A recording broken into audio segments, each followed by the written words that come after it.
નમસ્કાર વિદ્યાર્થી મિત્રો, વિષય વિજ્ઞાન પ્રકરણ 10 પ્રકાશ પરાવર્તન અને વક્રીભવનના તાસ 20માં સ્વાગત છે. વિદ્યાર્થી મિત્રો, આગળનો તાસ યાદ કરો કે જેમાં આપણે ગોલી લેન્સ, બહિર્ગોળ લેન્સ, અંતર્ગોળ લેન્સ કોને કહેવાય અને એના પારિભાષિક શબ્દો જોયા હતા. તો જે લેન્સની બંને વક્ર સપાટી બહારની તરફ ઉપસેલી હોય તો એને બહિર્ગોળ લેન્સ કહેવામાં આવે.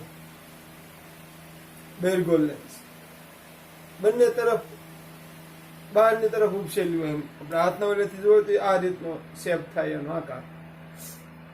એનાથી ઊંધું જે લેન્સની બંને સપાટી અંદરની તરફ વક્ર હોય તો એને અંતર્ગોળ લેન્સ કહેવાય. પારિભાષિક શબ્દો આપણે જોયા હતા. પારિભાષિક શબ્દોને ક્રમમાં યાદ કરો. પારિભાષિક શબ્દોમાં સૌથી પહેલું દર્પણમુખ. દર્પણમુખ MN. પછી યાદ કરો બીજો પારિભાષિક શબ્દ વક્રતા કેન્દ્ર. તો સંજ્ઞા તો બેયમાં હરખી છે, C. વ્યાખ્યા હરખી છે, ખાલી ફેર થોડોક કે ભાઈ ગોલી લેન્સ જે પોલા ગોળાનો ભાગ હોય તે ગોળાના કેન્દ્રને વક્રતા કેન્દ્ર કહેવામાં આવે. એટલે અરીસો આવે, બે વક્રતા કેન્દ્રો આવે, C1 C2. ત્યાર પછી વક્રતા ત્રિજ્યા. વક્રતા ત્રિજ્યા જેની સંજ્ઞા આ હતી, જે હતી અગાઉ અરીસામાં પણ આ જ હતી જેની સંજ્ઞા. તો ગોલી લેન્સ જે પોલા ગોળાનો ભાગ હોય એ ગોળાની ત્રિજ્યા ને વક્રતા ત્રિજ્યા, આ વ્યાખ્યા આવડે તો આ વ્યાખ્યા આવડી જાય. ઓપ્ટિકલ સેન્ટર જે થોડુંક અલગ છે. ઓપ્ટિકલ સેન્ટર જે શબ્દ તમારી માટે નવો છે, જેની સંજ્ઞા O છે. ઓપ્ટિકલ સેન્ટર તો ભાઈ ગોલી લેન્સની વક્રીભવનકારક સપાટીનું જે કેન્દ્ર બિંદુ છે, કેન્દ્ર છે, એને ઓપ્ટિકલ સેન્ટર કહેવામાં આવે. આપણે ગોલી લેન્સને દોરીએ તો આ એક ગોલી લેન્સ છે, એની વક્ર સપાટીનું આ જે છે ઓપ્ટિકલ સેન્ટર છે. આ દર્પણ મુખ છે. આ લેન્સ આ ગોળાનો ભાગ છે, તેનું કેન્દ્ર એ વક્રતા કેન્દ્ર. આ વક્ર સપાટી છે, આ ગોળાનો ભાગ છે, તો એનું કેન્દ્ર એનું વક્રતા કેન્દ્ર C1 અને C2. ત્યાર પછી મુખ્ય અક્ષ. મુખ્ય અક્ષ તો ભાઈ C1 અને C2 માંથી પસાર થતી કાલ્પનિક રેખાને, C1 અને C2 માંથી પસાર થતી કાલ્પનિક રેખાને મુખ્ય અક્ષ કહેવામાં આવે. ત્યાર પછી આવે મુખ્ય કેન્દ્ર. મુખ્ય કેન્દ્ર જેની સંજ્ઞા F હતી, કેપિટલ F. તો મુખ્ય અક્ષને સમાંતર આપાત કરેલા કિરણો વક્રીભવન પામીને જે બિંદુએ કેન્દ્રિત થાય એને મુખ્ય કેન્દ્ર કહેવામાં આવે. અહીંયા પણ તમે એવો શબ્દનો પ્રયોગ કરી શકો કે અંતર્ગોળ લેન્સનું મુખ્ય કેન્દ્ર અને બહિર્ગોળ લેન્સનું. તો બહિર્ગોળ લેન્સનું મુખ્ય કેન્દ્ર વાસ્તવિક હોય, અને આપણે ત્યારે આકૃતિમાં પણ જોયું હતું કે અંતર્ગોળ લેન્સનું મુખ્ય કેન્દ્ર છે એ આભાસી હોય. જો આ રીતે આમ આપણે પાછળ આંક્યું હતું કિરણ. અંતર્ગોળ લેન્સનું મુખ્ય કેન્દ્ર આભાસી હોય, બહિર્ગોળ લેન્સનું મુખ્ય કેન્દ્ર છે એ વાસ્તવિક હોય. ત્યાર પછી છેલ્લું કેન્દ્ર લંબાઈ. સંજ્ઞા સ્મોલ f. O થી લઈને F સુધીનું જે માપ છે આ એક કેન્દ્ર લંબાઈ છે. O થી લઈ અને F સુધીનું જે માપ કેન્દ્ર લંબાઈ. બાકીના નિયમો એ હરખા જ છે.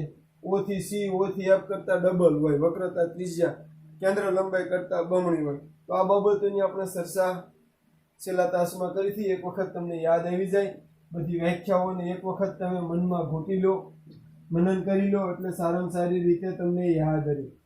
આજ 20મા તાસની અંદર આપણે એ જોવાનું છે કે આ ગોલી લેન્સ જેમ અરીસામાં, ગોલી અરીસામાં એના નિયમો હતા પ્રતિબિંબની રચના માટેના 4 નિયમો. યાદ કરો. મુખ્ય અક્ષને સમાંતર આપાત કરેલું કિરણ પરાવર્તન પામીને F માંથી આપાત કરેલું કિરણ પરાવર્તન પામીને મુખ્ય અક્ષને સમાંતર.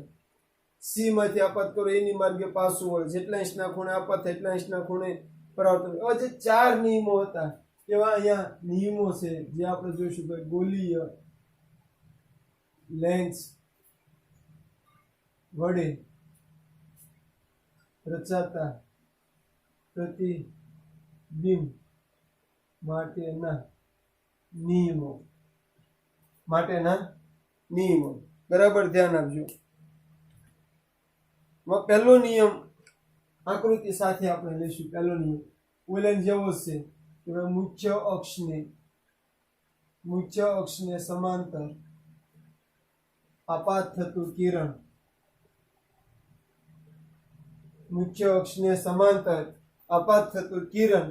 વક્રીભવન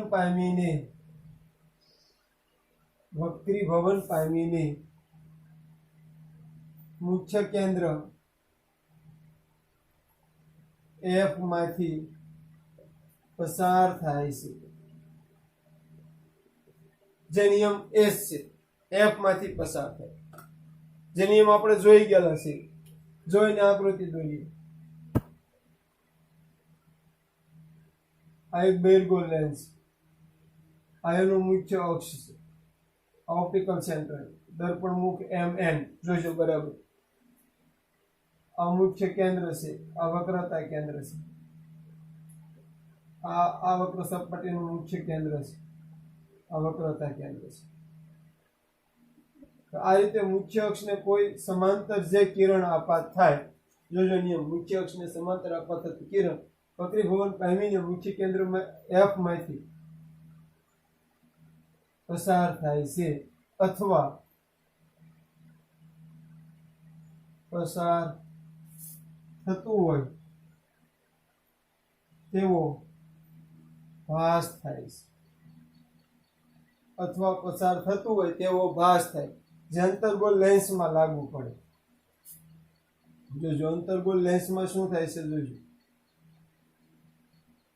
આ એક અંતર્ગોળ લેન્સ છે જે દર્પણ મુખ MN, એની મુખ્ય અક્ષ છે,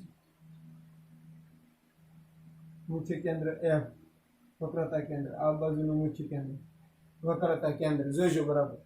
એમાં કઈ રીતનું બને તો એમાં મુખ્ય અક્ષને સમાંતર આ રીતે આપાત થયેલું કિરણ વક્રીભવન પામીને આમ પસાર થાય અને એને પાછળ લંબાવો તો F માંથી પસાર થતું હોય એવો ભાસ થાય. એટલે પહેલો નિયમ કે મુખ્ય અક્ષને સમાંતર આપાત થતું કિરણ વક્રીભવન પામીને મુખ્ય કેન્દ્ર F માંથી પસાર થાય છે અથવા તો પસાર થતું હોય તેવો ભાસ થાય છે.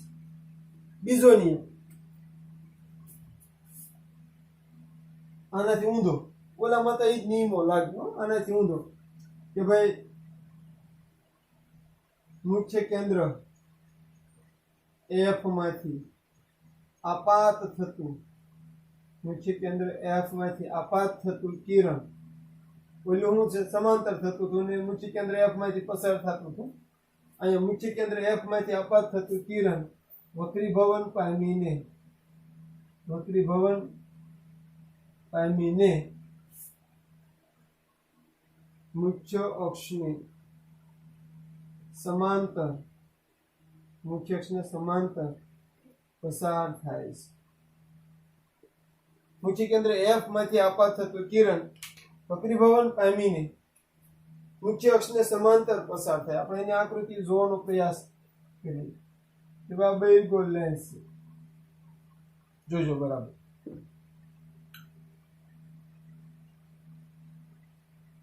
આ બહિર્ગોળ લેન્સ આપણે દોરીએ છીએ. એમ દર્પણ મુખ, ઓપ્ટિકલ સેન્ટર, આ મુખ્ય અક્ષ F1 C1, આ બાજુ F2 C2. હવે કઈ રીતે કિરણ આપાત થાય તો સામાન્ય રીતે આપણે માની લઈએ કે અહીંયા વસ્તુ છે, આમ વસ્તુ એટલે દોરી તમને ખ્યાલ આવે તો વસ્તુમાંથી મુખ્ય કેન્દ્ર F માંથી જાતું હોય એ રીતે આપાત થાય. જોઈશું કઈ રીતે આપાય છે. આ વસ્તુ છે, એમાં કિરણ આ રીતે આપાય છે, આ રીતે. અહીંથી વક્રીભવન પામીને મુખ્ય અક્ષને સમાંતર પસાર થશે. જો હું કીધું મુખ્ય કેન્દ્ર F માંથી આપાત થતું કિરણ જોજો વક્રીભવન પામીને મુખ્ય અક્ષને સમાંતર પસાર થાય છે આનાથી ઊંધું સમાંતર આવતું એફમાં જ પસાર થાય, એફમાં આવતું હોય એ સમાંતર પસાર થાય. અંતર્ગોળ લેન્સના સંદર્ભમાં જોઈએ, અંતર્ગોળ લેન્સના સંદર્ભમાં જોઈએ આપણે તો જોઈશું.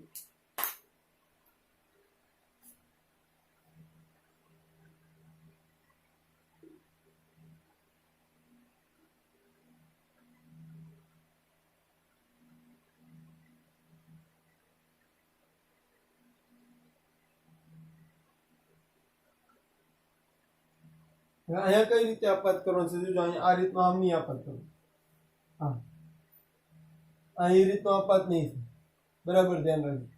અહીંયા આ કિરણ એ રીતનો આપાત થશે કે તમે ક્યાંય પણ વસ્તુ મૂકી, માની લો અહીંયા વસ્તુ મૂકી તો એ આ રીતનો આપાત થશે. અહીંયા આંખમાંથી આપાત થતું હોય ને એ રીતે આપાત થશે, જોજો બરાબર. એ આપણે ધ્યાનમાં લઈને કિરણ આપાત થશે, આમ આ રીતે આમ આપાત થશે. એફમાં આવતું એ રીતે આપાત થતું કિરણ વક્રીભવન પામીને મુખ્ય અક્ષને સમાંતર મળશે. એ રીતે આપાત થતું કિરણ મુખ્ય અક્ષને સમાંતર રીતે મળશે, બરાબર ધ્યાન રાખજો. વક્રીભવન પામીને અહીંયા આ રીતે આમ એફમાં આવતું એવો ભાસ થયો, એફમાંથી આવતું એ રીતે આપાત થતું કિરણ વક્રીભવન પામીને મુખ્ય અક્ષને સમાંતર મળશે. તો આ રીતની બાબત આવી ગઈ. હવે આગળ નિયમ 3 જે હાવ ઈઝી નિયમ છે. નિયમ 3, ઓપ્ટિકલ સેન્ટર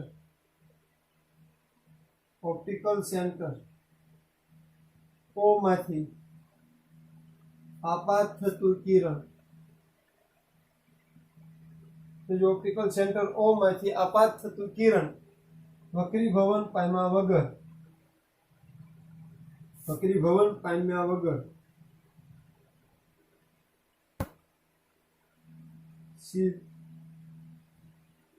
સીધું જ પસાર થઈ જાય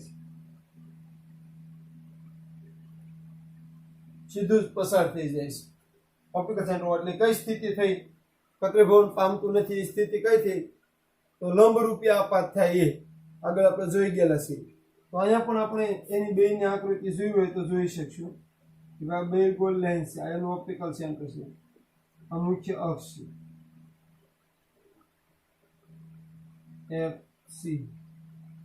FC. ઓપ્ટિકલ સેન્ટર O માંથી આપાત થતું કિરણ વક્રીભવન પામતું નથી, એમનામ સીધું પસાર થઈ જાય. એ જ અંતર્ગોળ લેન્સ લઈ લો.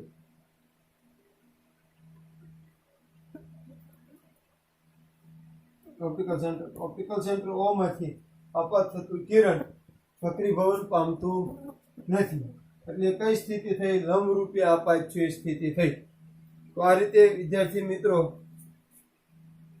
3 નિયમોનું પાલન કરવું પડશે. 3 નિયમો, અંતર્ગોળ અને બહિર્ગોળ લેન્સ દ્વારા પ્રતિબિંબ જે મળવાના છે તે પ્રતિબિંબ કેવા મળશે એ માટેના 3 નિયમો છે એ આપણે જોયા. હવે આપણે આકૃતિઓ જોવા જઈ રહ્યા છીએ. તો આકૃતિ ઓલાની જેમ જ પ્રશ્ન આવે, જો ઓલાનો પ્રશ્ન હતો એ જ રીતનો પ્રશ્ન બનશે, તમે જોઈ શકશો. તો સૌથી પહેલા વસ્તુ ક્યાં આવશે? અનંત અંતર. એટલે હવે તમને પણ એ વસ્તુની ખબર હશે, એટલે આ કામ આપણે થોડુંક ઝડપથી આંચશું કે ભાઈ અનંત અંતરે રહેલી વસ્તુનું જો પ્રશ્ન શું બનશે? પ્રશ્ન અગાઉ આવી ગયેલો છે, અનંત અંતરે રહેલી વસ્તુનું બહિર્ગોળ લેન્સ વડે રચાતા પ્રતિબિંબનું સ્થાન, પ્રકાર અને પરિમાણ દર્શાવતી કિરણાકૃતિ દોરો. જો પ્રશ્ન સમજો. આવો પ્રશ્ન તમે અગાઉ 8 પ્રશ્નો આવા સોલ્વ કરી ગયેલા છો કે ભાઈ અનંત અંતરે રહેલી વસ્તુનું બહિર્ગોળ લેન્સ વડે બદલાનું હું ખાલી એ 8 આકૃતિમાં અહીંયા અરીસા આવતા હતા. એમાં સ આકૃતિ અંતર્ગોળ અરીસાની હતી, અહીંયા સ આકૃતિ બહિર્ગોળ લેન્સની છે. જોજો બરાબર સમજો કે 8 આકૃતિમાં સ આકૃતિ અંતર્ગોળ અરીસાની હતી, અહીંયા સ આકૃતિ બહિર્ગોળ લેન્સની છે. એટલે કે એમાં જ્યાં અંતર્ગોળ અરીસાની સામે વસ્તુ મુકાતી હતી સ અલગ અલગ જગ્યાએ, એમ અહીંયા સ અલગ અલગ જગ્યાએ બહિર્ગોળ લેન્સની સામે વસ્તુ મુકાય. એટલે આ બાબત ખાસ ધ્યાનમાં લેજો. હવે આ આવે ત્યારે આપણે 4 વસ્તુ લખી નાખીએ છીએ, તમને ખ્યાલ છે. એક લખી નાખીએ છીએ વસ્તુનું સ્થાન, જે તમને રકમમાં આપ્યું હોય, વસ્તુનું સ્થાન. બીજું લખી નાખીએ છીએ આપણે પ્રતિબિંબનું સ્થાન. બીજું લખી નાખીએ છીએ આપણે પ્રતિબિંબનો પ્રકાર. અને ચોથું લખી નાખીએ છીએ આપણે પ્રતિબિંબનું પરિમાણ. આ 4 વસ્તુ આપણે લખી નાખીએ છીએ. પછી આપણે તમને એવું શીખવાડેલું છે કે જે કે એને અમુક કોમન બાબતો લખી જ નાખે. કયો લેન્સ કીધો છે? બહિર્ગોળ લેન્સ. તો આપણે બહિર્ગોળ લેન્સ દોરશું, જોજો બરાબર.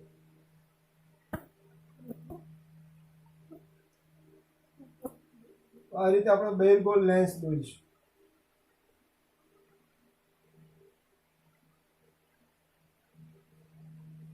બહિર્ગોળ લેન્સનું દર્પણ મુખ લખીશું. દર્પણ મુખ લખીશું MN. ઓપ્ટિકલ સેન્ટર લખીશું O. મુખ્ય અક્ષ થોડુંક માપ જરૂરી હોય એટલે મુખ્ય અક્ષ દોરીશું.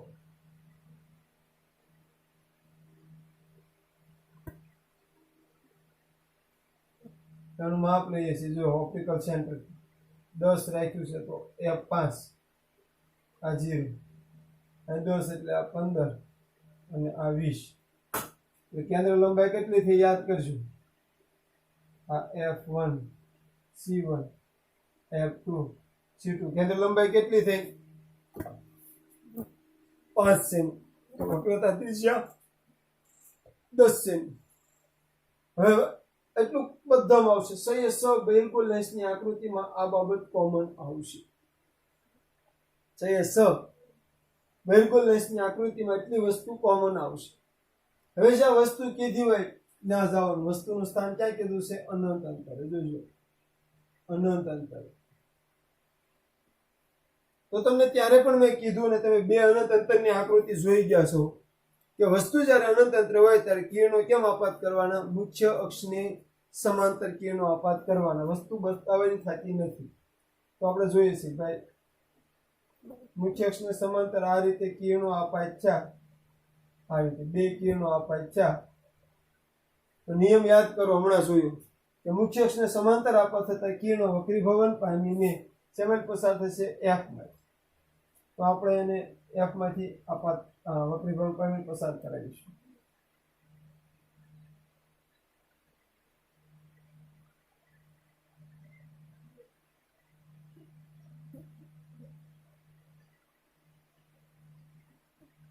તો આ રીતે મળશે. અહીં F પર મળશે. ક્યાં મળશે? F પર.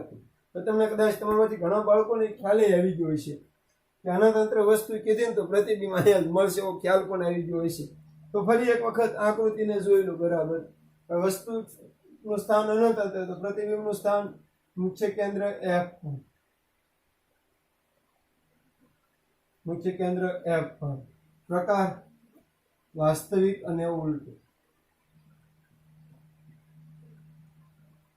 પરિમાણ બિંદુવત અથવા વસ્તુ કરતા ઘણું બધું નાનું.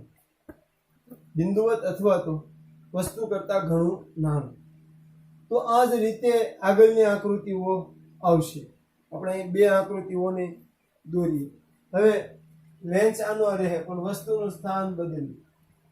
વસ્તુ હવે એમાં ક્યાં આવતી? C. તો એ થોડીક વાત કરી દઉં કે મેં બધે C લખ્યું છે પણ લેન્સના સંદર્ભમાં શું આવશે? 2F આવશે.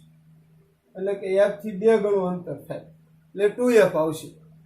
એટલે C થી થોડે દૂર કયો તો પણ ખોટું તો નથી જ, પણ આવે છે આ એટલે તમને ખ્યાલ આવે. તો હવે અહીંયા શું આવશે? 2F થી થોડે દૂર રહેલી વસ્તુનું, 2F થી થોડે દૂર રહેલી વસ્તુનું બહિર્ગોળ લેન્સ વડે રચાતા પ્રતિબિંબનું સ્થાન, પ્રકાર અને પરિમાણ દર્શાવતી આકૃતિ દોરો. વિદ્યાર્થી મિત્રો, એક વસ્તુ એ પણ આવી શકે કે વક્રતા ત્રિજ્યાથી દૂર રહેલી વસ્તુ, એવું પણ બની શકે. વક્રતા ત્રિજ્યા કરતા દૂર રહેલી વસ્તુ પણ આવી શકે છે. તો આપણે બહિર્ગોળ લેન્સ કીધો એટલે અમુક વસ્તુ દોરી નાખે. દર્પણ મુખ MN. આ એનું ઓપ્ટિકલ સેન્ટર છે ઓ. મુખ્ય અક્ષ દોરી નાખી.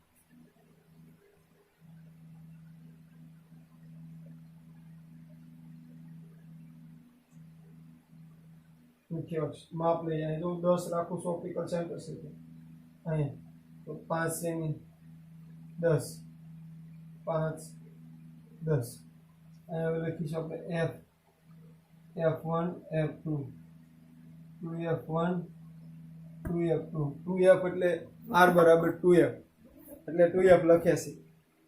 હવે વસ્તુ ક્યાં કીધી છે આપણને 2f થી થોડે દૂર તો 2f અહીંયા છે એનથી થોડે દૂર એટલે અહીંયા ક્યાંક આપણે વસ્તુને મૂકીએ આ રીતે વસ્તુ આપણે મૂકીએ જોજો બરાબર. તો પહેલું કિરણ બધી આકૃતિમાં 16 આકૃતિમાં પહેલું કિરણ નિયમ એક જ છે મુખ્ય અક્ષને સમાંતર આપાત કરાવવાનું. મુખ્ય અક્ષને સમાંતર આપાત કરાવેલું કિરણ જોજો બરાબર વક્રીભવન પામીને f માંથી પસાર થાય આ રીતે f માંથી પસાર વક્રીભવન પામીને f માંથી પસાર થાય. હવે બીજું તો કાંઈ f માંથી આપાત કરો અને સમાંતર કાઢો કાં o માંથી પણ સરળતા o માંથી લે હું એને o માંથી આપાત કરાવું છું જોઈજો.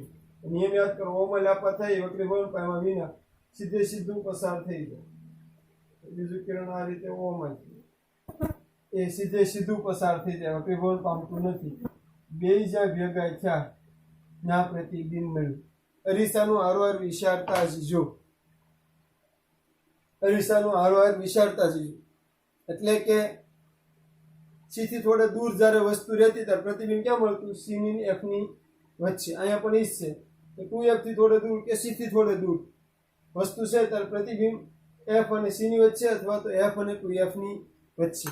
આપણે આ બધા લખવા હોય તો તમે ખ્યાલ આવશે વસ્તુનું સ્થાન શું આવશે જો 2f થી થોડે દૂર પ્રતિબિંબનું સ્થાન f અને 2f ની વચ્ચે f અને 2f ની વચ્ચે એટલે સમજો કેન્દ્ર લંબાઈ કરતા વધારે અંતર વક્રતા ત્રિજ્યા કરતા ઓછા અંતર આવું બધું આમાં આવશે. પ્રતિબિંબનો પ્રકાર કિરણો વાસ્તવમાં મળ્યા એટલે વાસ્તવિક અને ઉલટું અને પરિમાણ વસ્તુ કરતા નાનું જોઈને પણ ખ્યાલ આવી જશે વસ્તુ કરતા નાનું. તો આ રીતે બીજી આકૃતિ અલગ અલગ આવી રીતની આકૃતિઓ આવશે 8 એમાં 6 બહિર્ગોળ લેન્સની આકૃતિ આવશે 6 આકૃતિ બહિર્ગોળ લેન્સની આવશે અને 2 આકૃતિ અંતર્ગોળ લેન્સની આવશે. જોતા જજો બરાબર. આપણે આ આકૃતિ તમારી સમક્ષ શક્ય હોય તો રાવા દેવી છે જેથી કરીને તમને ખ્યાલ આવે. હવે આવશે વસ્તુ આગળ ક્યાં આવશે 2f પર અંદાજ આવી ગયો છે ઘણાને કે અરીસામાં c પર વસ્તુ આવી હતી ત્યારે પ્રતિબિંબ પણ c પર જ હતું. થોડી કાળજી લેવી પડતી આકૃતિ છે. કદાચ કંઈક નાની મોટી માપમાં ક્ષતિ રહી જાય તો મેળવવું અઘરી પડતી આકૃતિ છે. બાકી બધું પરફેક્ટ હોય તો આરામથી મળી જાય તો કોઈ પ્રશ્ન નથી. પરંતુ થોડો ઘણો ફેરફાર થાય તો પ્રશ્ન થવાની સંભાવના રહેલી છે. તો હવે આકૃતિ આવશે 2f પર રહેલી તો બાકીનું બધું એનું રહેશે. હવે 2f પર રહેલી વસ્તુનું બહિર્ગોળ લેન્સ વડે રસાતા પ્રતિબિંબનું સ્થાન પ્રકાર અને પરિમાણ દર્શાવતી આકૃતિ દોરો. તો 2f પર રહેલી છે એટલે પ્રતિબિંબ 2f પર જ મળવું જોશે. તો બહિર્ગોળ લેન્સ કીધો છે તો આપણે પહેલા એને દોરી નાખીએ. ધ્યાન રાખજો બરાબર. આ આકૃતિ થોડી કાળજી માંગતી આકૃતિ છે.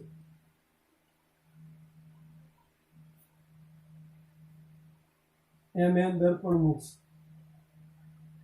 એનું ઓપ્ટિકલ સેન્ટર છે. આમાં ગોળાઈમાં એ પણ કંઈક ખામી હોય તો પણ ક્યારેક મળતું નથી. આપણે મુખ્ય અક્ષ દોરીએ છીએ જેનું માપ 10 થી 5 10 5 10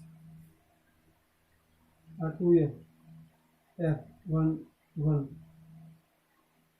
f2 2f બરાબર ધ્યાન આપજો વસ્તુ ક્યાં મૂકવાની છે 2f પર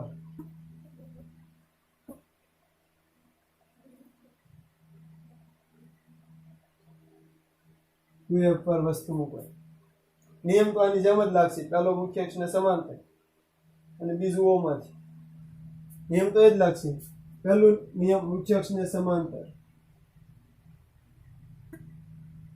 મુખ્ય અક્ષને સમાંતર આપાત થતું કિરણ જોજો બરાબર વક્રીભવન પામીને f માંથી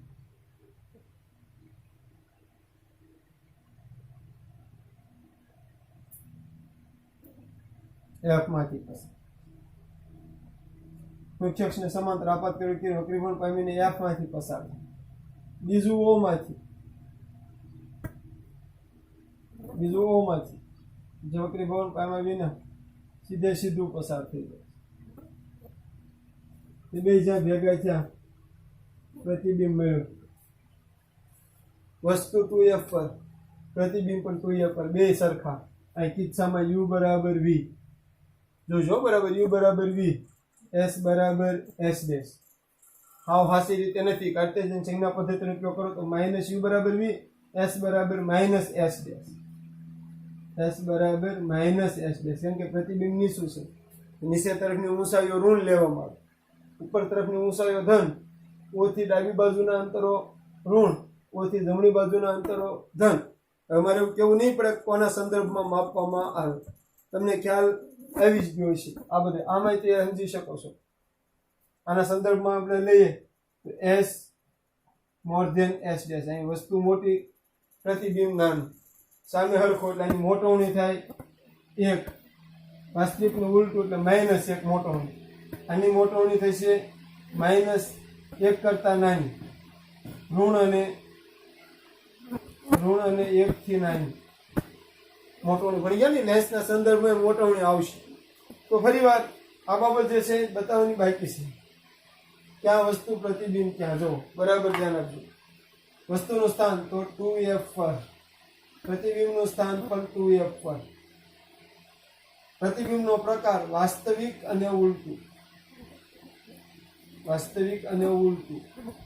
પ્રતિબિંબનું પરિમાણ વસ્તુના કદ જેટલું જોજો તમારે મોટવણી પછી આપણે હરીસામ પાછળથી લખી શકો મોટવણી -1 આના સંદર્ભમાં મોટવણી લખ્યું હોય તો લખી શકો મોટવણી તો આમ લખો તો ઠીક છે કે એમ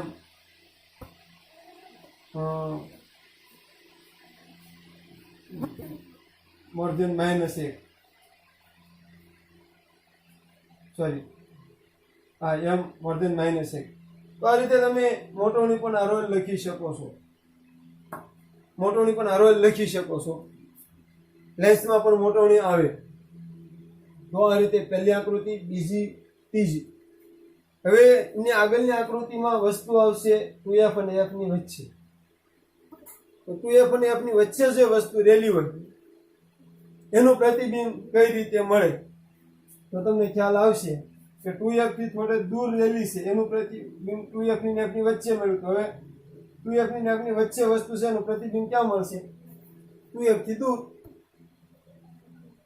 2f અને f ની વચ્ચે જે વસ્તુ આવશે એનું પ્રતિબિંબ f અને 2f એટલે અહીંયા 2f થી થોડે દૂર અહીંયા મળશે આકૃતિ સાથે દોરવાનો પ્રયાસ કરશું અને પછી જોઈશું આવડે છે કે કેમ પછી મુખ્ય કેન્દ્ર f પર વસ્તુ આવશે f પર પછી f અને o ની વચ્ચે પછી અંતર્ગોળ લેન્સ આવશે એમાં બે આકૃતિ છે બહિર્ગોળ અરીસામાં જે બે આકૃતિ આવી બે આકૃતિ અંતર્ગોળ લેન્સમાં આવશે તો આ રીતે લેન્સની આકૃતિઓ આવશે તમે એને જોતા જાઓ કઈ રીતે આગળ આકૃતિ છે એ આવતી હોય છે એના બધા કિસ્સાનો વિચાર કરો હવે અરીસાની આકૃતિ જ્યારે તમે જોતા હતા ત્યારે તમારી પાસે મોટવણી નહોતી યુ વી નો કદાચ બહુ પૂરો ખ્યાલ નહીં હોય કાર્ટેશિયન સંજ્ઞા પદ્ધતિની વાતના સંદર્ભમાં પણ અત્યારે તમારી પાસે છે તો એ બાબતને તમે જોઈ શકો હવે વસ્તુ ક્યાં કે છે કે ભાઈ f અને 2f ની વચ્ચે f અને 2f ની વચ્ચે રહેલી વસ્તુનું બહિર્ગોળ લેન્સ વડે રચાતું પ્રતિબિંબ. તો આપણે જોઈએ આકૃતિ. બહિર્ગોળ લેન્સ દોરી નાખવાનું. mn દોરી નાખવાનું. ઓપ્ટિકલ સેન્ટર O દોરી નાખવાનું. જોઈજો ત્યાં શું દોરી નાખવાનું જોઈજો. બરાબર.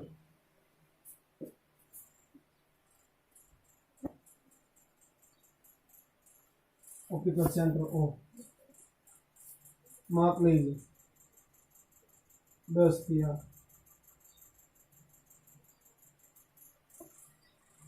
અહીં લખો f1 2f1 f2 2f2. વસ્તુ ક્યાં કીધી છે? f અને 2f ની વચ્ચે. f અને 2f ની વચ્ચે. નિયમ પ્રમાણે પહેલું કિરણ મુખ્ય અક્ષને સમાંતર વક્રીભવન પામીને f માંથી પસાર થાય. જોતા રહેજો જરા. અહીં કદાચ f માંથી પસાર. બીજું કિરણ O માંથી.